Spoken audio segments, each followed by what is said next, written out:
Bonjour à tous, bienvenue dans cette nouvelle émission de Parole d'Évangile. Donc aujourd'hui, nous allons faire la deuxième partie de notre émission qui s'intitule L'importance d'avoir une bonne version de la Bible. Donc, mais tout d'abord, on va remettre ces moments entre les mains du Seigneur.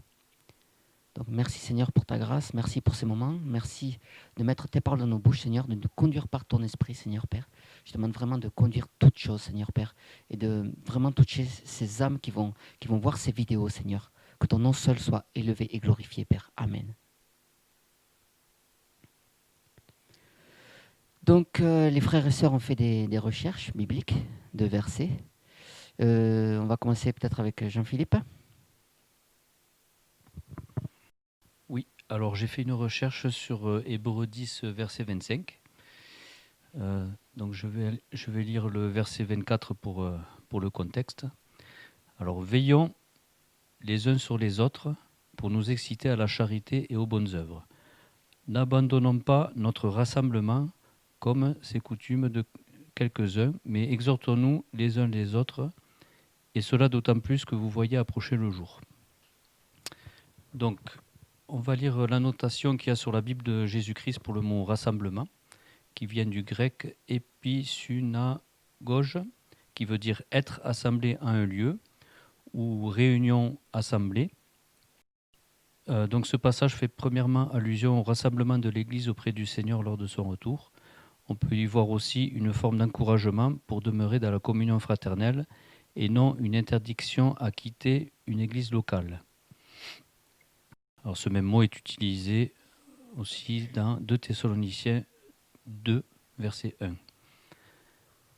Donc je vais lire la version Louis II qui est « N'abandonnons pas notre assemblée ».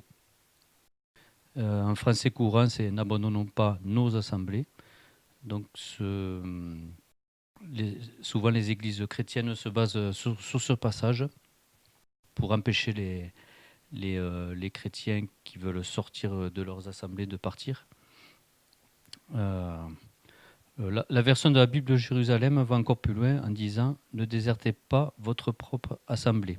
C'est comme si c'était une interdiction de sortir d'une assemblée ou d'une église, même si elle n'a pas été bâtie par Dieu, tout simplement pour captiver les âmes. Alors je vais lire la version de King James qui est très bonne, qui dit « Ne délaissons pas de se réunir nous-mêmes ensemble ». Donc il y a cette notion de réunion qu'on retrouve dans Matthieu 18 au verset 20 qui dit « Là où 2 ou 3 sont réunis à mon nom, je suis au milieu d'eux ».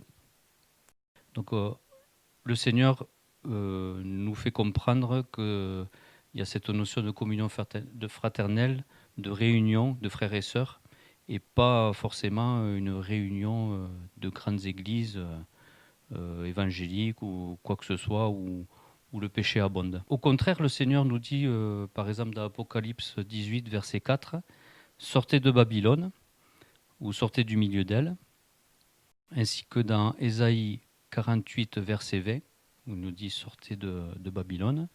Et dans Jérémie 51, verset 6, il va encore plus loin en disant « Fuyez hors de Babylone » ou « S'échapper hors de Babylone ». Donc il nous donne un ordre, vraiment, quand une assemblée de la sanctification, de sortir de ce milieu afin de ne pas être contaminé, en fait. Et le mot Babylone, qui veut dire confusion par le mélange ou désordre, montre bien qu'il faut que le Seigneur n'agrée pas ce genre d'église, en fait. Voilà ce que je peux dire sur ce premier verset. D'accord, donc on voit bien que là où 2 ou 3 sont réunis à mon nom, je suis au milieu d'eux. Donc ça veut dire qu'un couple avec ses enfants, s'ils se réunissent seuls chez eux, ils sont en communion fraternelle, puisqu'ils ont le même esprit, la même vision. Donc ils sont toujours dans le royaume de Dieu. Parce que la religion nous fait croire que si on quitte une assemblée, un bâtiment, on sort du royaume de Dieu. C'est quand même un blasphème envers le Seigneur. Donc la parole a été une fois de plus déformée. On nous dit bien, n'abandonnons pas notre rassemblement, pas notre assemblée. C'est une sacrée différence quand même.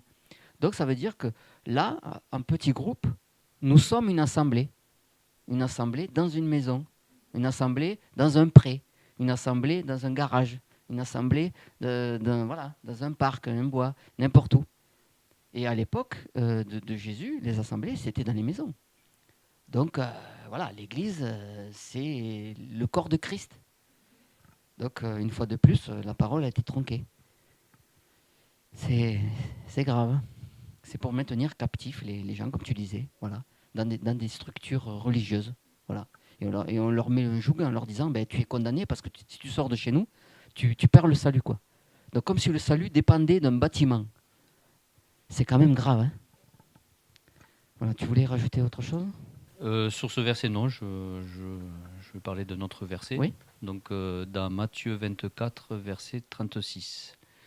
Donc, dans la version Bible de Jésus-Christ, il est dit « Pour ce qui est du jour et de l'heure, personne ne le sait, ni les anges des cieux, mais mon Père seul. » Donc, j'ai vérifié, donc cette traduction est la bonne, alors que dans la moitié des versions, il a été rajouté ni le Fils, comme dans la seconde 21 où il y a marqué « Quant au jour et à l'heure, personne ne les connaît, pas même les anges du ciel, ni même le Fils, mais mon Père seul les connaît. » Donc, ni même le Fils a été rajouté carrément, et mon Père seul les connaît a été rajouté aussi pour accentuer la différence entre le Père et le Fils. Dans la Bible de français courant, donc il est marqué « Cependant personne ne sait quand viendra ce jour ou cette heure, pas même les anges dans les cieux, ni même le Fils, le Père seul le sait. » Donc là, pareil, il y a deux rajouts, ni même le Fils et le Père seul le sait, donc rajout de le sait. Dans la Bible de Jérusalem, quant à la date de ce jour et à l'heure, personne ne le connaît, ni les anges des cieux, ni le Fils, personne que le Père seul. Donc là, ils ont rajouté ni le Fils. Dans les Bibles, alors les traductions ont été bien faites dans la Bible Martin, Osterwald, Darby, King James et Olivetan. Toutes ces Bibles, la traduction était bonne. En fait, ces traducteurs, dans la Bible seconde, français courant ou Jérusalem ou d'autres, tous ceux qui ont rajouté ni le Fils, ces gens-là voulaient faire une différence parce que c'était certainement des trinitaires. Et alors que dans Jean 14, versets 10-11, Jésus dit bien que le Fils est dans le Père et le Père est dans le Fils. Donc voilà, je voudrais donc finaliser tout ça en disant que c'est un verset qui doit être compris par l'esprit et pas par la lettre. Parce que si on le lit littéralement, surtout dans une version seconde, on va croire qu'il y a une différence entre le Fils et le Père, alors que Jésus est le Père. Donc il n'y a pas de différence entre le Père et le Fils, puisque c'est la même personne. Voilà ce que je voudrais dire. Oui, donc en tant que père, il connaît son retour. Voilà. Donc il est omniscient, on l'a bien vu dans d'autres passages que Jésus connaissait les pensées de leur cœur. Donc pour connaître les pensées des hommes, et ce qu'ils ont dans la tête, il n'y a que Dieu qui peut faire ça. Donc il est le Père. Donc lui, bien sûr, il connaît toutes choses. Parce qu'il est Dieu venu en chair. Il est Dieu fait homme. Donc 100% homme et 100% Dieu. Il était à la fois sur la terre et à la fois au ciel, en même temps. Parce qu'il est Dieu. Et Dieu est omniprésent. Donc il peut être partout à la fois. Donc voilà, ils ont rajouté ni le Fils. Mais vous vous rendez compte un petit peu? Ils ont rajouté des mots qui n'existaient pas dans les textes originaux. Donc on peut faire dire n'importe quoi à un texte comme ça. C'est à partir du moment où on rajoute des mots. Bon, en tout cas, merci Jean-Philippe. Donc, Lucia, alors, tu as fait des recherches? Oui, moi, je voulais partager sur un verset, Matthieu 9, verset 13. Donc voilà, je vais le lire dans la Bible de Jésus-Christ. Mais allez et apprenez ceci que veulent dire ces paroles. Je prends plaisir à la miséricorde et non au sacrifice, car je ne suis pas venu appeler à la repentance les justes, mais les pécheurs. Voilà, je voulais intervenir par rapport au mot repentance. On voit que dans la BJC, la Bible de Jésus-Christ, ce mot est complet. Le verset est complet, parce qu'il a été révisé. Et je voulais dire que dans certaines Bibles, il n'y est pas ce mot. Donc, notamment dans la Bible Louis II, la Bible français courant et j'ai aussi pris la Bible de Jérusalem. Donc, je vais juste lire la phrase où le mot n'y est pas. Car je ne suis pas venu appeler les justes, mais les pécheurs. Et là, c'est dans la Louis II, celle-là. La Bible français courant, car je ne suis pas venu appeler ceux qui s'estiment justes, mais ceux qui se savent pécheurs. Et dans la Bible de Jérusalem, il est dit, je ne suis pas venu appeler les justes, mais les pécheurs. Bon, on voit bien que ce mot n'y est pas, alors que c'est un mot très important, parce que la repentance en grec veut dire métanoïa, ce que signifie que ce mot veut dire changement de mentalité, d'intention, tristesse qu'on éprouve de ses péchés et de la douleur d'avoir offensé Dieu. Donc c'est vraiment la prise de conscience de son état de pécheur. Mais en fait, on se rend compte qu'en supprimant le mot repentance, il supprime la croix, tout simplement. Donc la religion supprime la croix. Donc on dit je prends plaisir à la miséricorde, en gros, point. Donc ça veut dire que ils nous font penser, ils nous font croire que Dieu est tellement amour, en fait, que tout est basé sur l'amour de Dieu. C'est ça. Alors qu'en fait, l'amour de Dieu, c'est vraiment d'abord de changer pour lui, d'abandonner le péché. Et la repentance, c'est ça, c'est j'abandonne le péché, je change de mentalité, comme on l'a vu tout à l'heure avec métanoïa, et je suis transformé. Et la religion te dit, tu n'as pas à être transformé, tu n'as pas à abandonner ton péché, tu peux rester dans ton péché, Dieu est amour, il comprendra. Voilà, c'est ce que ça veut dire. Donc on supprime le mot repentance, qui gêne, qui dérange, et beaucoup de versions comme ça suppriment des mots qui dérangent. Il n'y a pas que repentance, il y a sanctification qu'on supprime, des mots comme ça. Tous ces mots qui, en fait, se rapportent à la croix. Voilà. Tout ce qui est l'œuvre de la croix, on supprime parce que ça nous dérange. Parce qu'on ne veut pas souffrir, parce qu'on ne veut pas abandonner notre mentalité, on ne veut pas abandonner notre volonté propre, on ne veut pas abandonner notre justice propre. Et on veut un Dieu, en fait, qui nous fait du bien. Voilà. Ça, c'est le Dieu de la religion. Et c'est le Dieu qui vous amène en enfer, bien évidemment.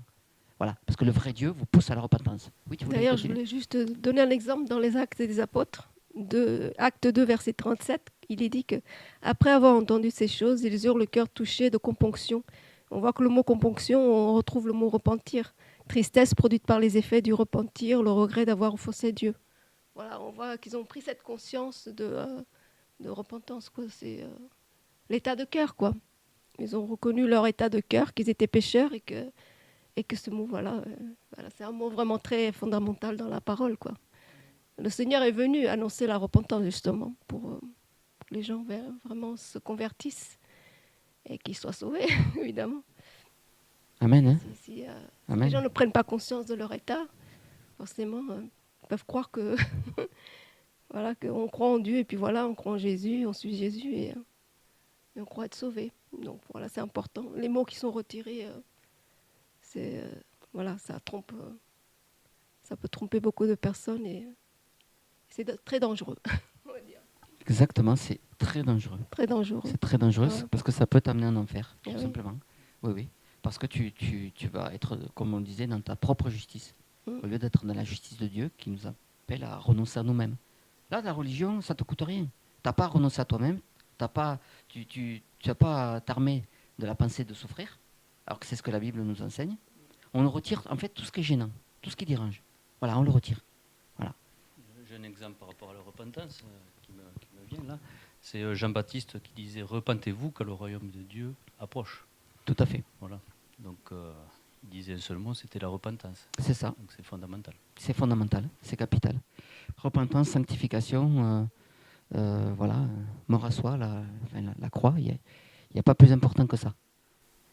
Voilà. Alors, Micheline. Donc, pour ma part, j'ai choisi un verset dans Matthieu 16, 18.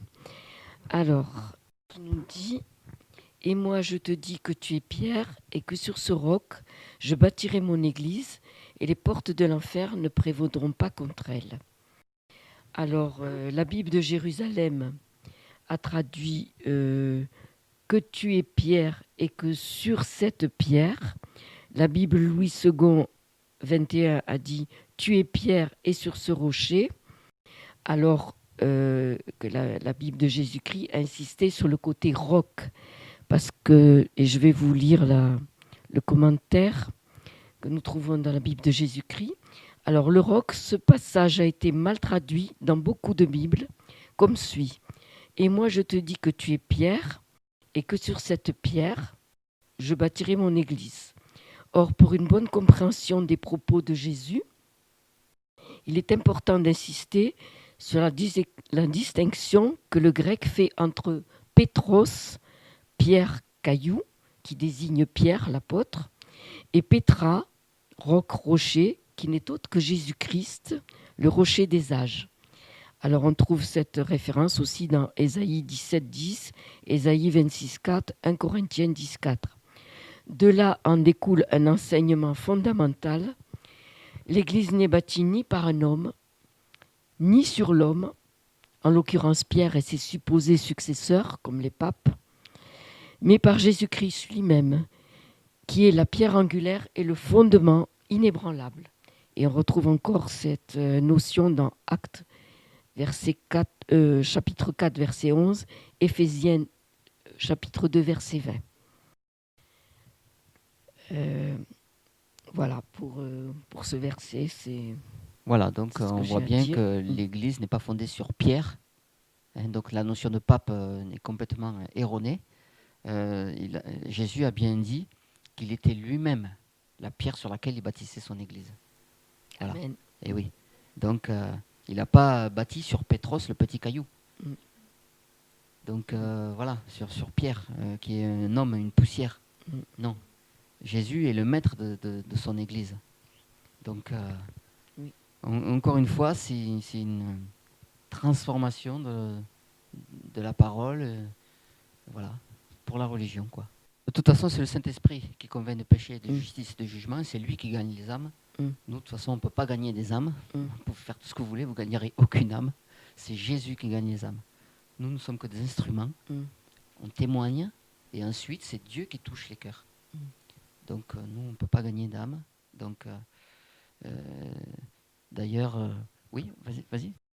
Intervenir parce que, en fait, quand on traduit correctement la Bible, on voit que l'Église est bâtie sur Dieu, quoi, sur le roc. Alors qu'en mettant Pierre et Pierre, elle est bâtie sur un homme, quoi. Donc voilà, encore une fois, les hommes nous font croire que l'Église de Dieu est bâtie sur un homme, alors que non, elle est bâtie sur Oui, sur c'est- Jésus-Christ. C'est exactement ça. Voilà. C'est exactement ça, tout à fait.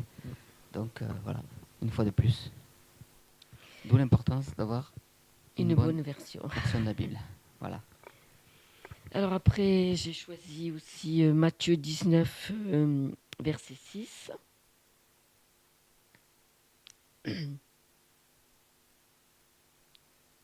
Alors Matthieu 19, verset 6. Que l'homme, alors ainsi ils ne sont plus deux mais une seule chair, c'est dans le texte dans le contexte du mariage, que l'homme donc ne sépare pas ce que Dieu a mis ensemble sous un joug. Donc je vais vous lire là aussi le commentaire. Alors la majorité des traducteurs traduisent ce verset par que l'homme ne sépare pas ce que Dieu a joint.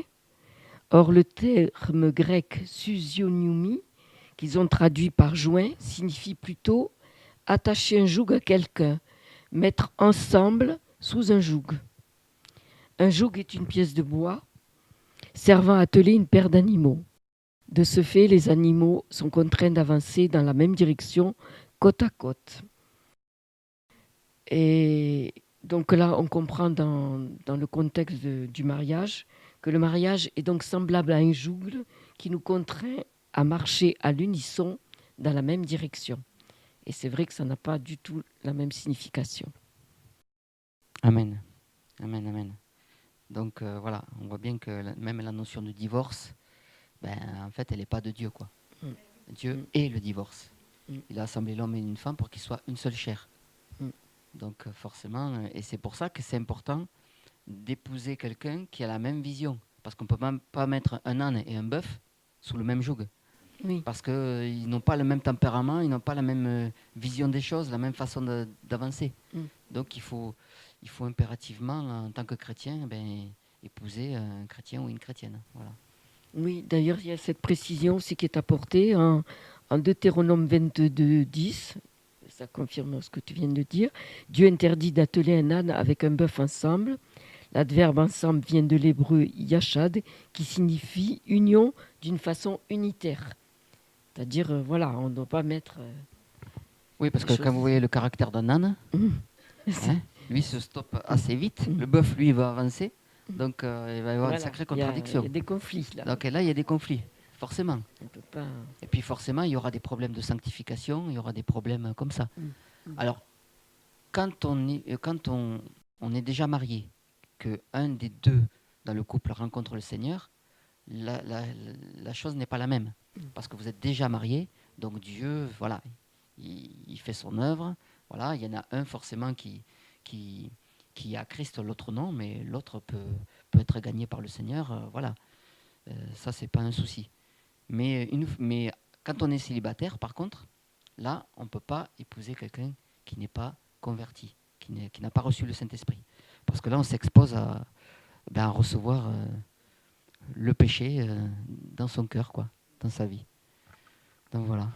Amen. Merci Seigneur. Amen. Donc, Modeste, alors, tu as un verset sur la divinité de Jésus. Moi, j'ai passé à Ésaïe, chapitre 9, verset 5. Alors, de la BJC, de la Bible de Jésus-Christ, je vais le lire. Car un enfant nous est né, un fils nous a été donné, et l'empire reposera sur son épaule. On l'appellera son nom le miracle, le conseiller, le Dieu puissant, le Père d'éternité, le prince de paix. Ensuite, j'ai comparé avec notre Bible, la Bible français courant. Car un enfant nous est né, un fils nous est donné, Dieu lui a confié l'autorité, on lui donne ses titres. Conseiller merveilleux, Dieu fort, Père pour toujours, Prince de la paix. Dans ce verset, c'est comme si Dieu a confié à d'autres l'autorité, parce que Dieu lui a confié l'autorité. Et oui, dans ce verset, c'est comme si, c'est comme si on lui donnait une autorité, alors que dans la vraie version, les vrais textes, il a déjà l'autorité. Donc c'est quand même une sacrée différence, effectivement. Et dans les autres versions, c'est... J'ai une autre version, Louis II, 1910, car un enfant nous est né, un fils nous est donné, et la domination reposera sur son épaule. On l'appellera admirable, conseiller, Dieu puissant, Père éternel, prince de la paix. Et j'ai une autre Bible, la Bible de Jérusalem, car un enfant nous est né, un fils nous a été donné, il a reçu le pouvoir sur ses épaules, et on lui a donné ce nom, conseiller merveilleux, Dieu fort, Père éternel, Prince de paix. Bon, sur les dernières, il n'y a pas de changement. Oui, voilà, donc on voit que dans cette version, c'était français courant. Hein, oui, français courant. Il y a un changement. Voilà, il y a un changement. C'est comme si Dieu lui avait confié cette autorité alors qu'il l'a déjà, quoi. Et là, on voit bien, parce que là, ce verset de Ésaïe 9, verset 5, on parle bien du Messie. On parle bien de Jésus, là. Et on nous dit que Jésus, là c'était 800 ans avant que Ésaïe a parlé, il dit qu'il sera le Dieu puissant, le Père d'éternité. Donc le Messie va être le Dieu puissant, le Père d'éternité. Donc Jésus est bien le Père d'éternité, il est le Dieu puissant. Voilà. Donc, et le conseiller, voilà, le Saint-Esprit, le miracle, c'est aussi le Saint-Esprit, la puissance qui nous est accordée. Tu voulais... Oui, finalement, dans toutes les versions, on marque un enfant nous est né, et puis là, on nous dit donc que c'est le Père d'éternité. Donc, il n'y a aucune excuse, finalement, dans toutes les Bibles, il est bien marqué que l'enfant est le même que le Père, quoi. Voilà, exactement. Amen. Exactement, ouais. Donc, voilà, hein, Dieu est venu en chair. Jésus, c'est Dieu qui est venu en chair. Voilà, c'est pas compliqué à comprendre. Il faut en avoir la révélation. Et si on ne comprend pas, on demande au Seigneur, mais révèle-moi ta véritable nature. Il va vous révéler qu'il est le Père, le Saint-Esprit, le Fils en tant qu'homme. Voilà, c'est le même être en fait, qui a ces trois aspects. C'est tout simple. Voilà. Donc on a fini pour cette émission. Donc nous espérons que ça va vous aider à faire vos propres recherches, que le Seigneur vous bénisse, qu'il puisse vraiment se révéler à vous et vous conduire en toutes choses par son esprit. Donc on vous dit à bientôt dans Parole d'Évangile.